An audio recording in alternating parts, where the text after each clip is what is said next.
look around, and now the data doesn't show it. I guess technically we do live longer these days than we did in generations past, but at what quality of life?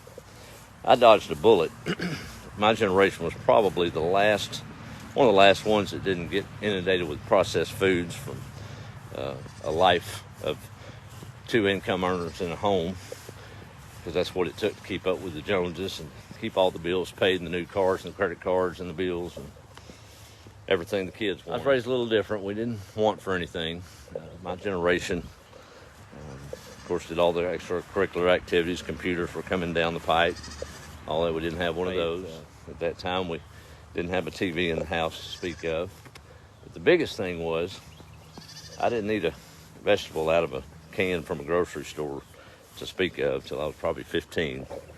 It all came out of that little White House right there that came from that land behind me. So, may drop dead tomorrow of a heart attack, but I've enjoyed pretty good health over my life. I really think we've lost the mark, y'all. We're barreling down a fast path, and everybody's looking and searching for simple times again, but we're not willing to sacrifice to do it. I'm immensely blessed to be able to live on this old property. I know that. And talking to Dad this morning, I figured I knew the answer to this, but I need to hear it from someone that lived through the time.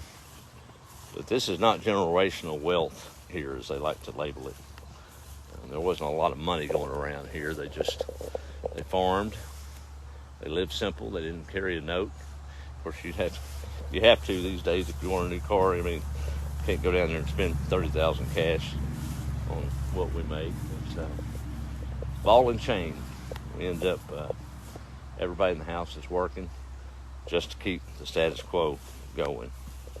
But this right here is where it's at. I have to lean on those old paths, and I think all of us miss them.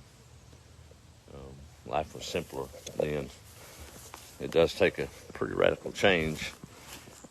I guess not everybody can live and move to the country, but that's kind of been on my mind.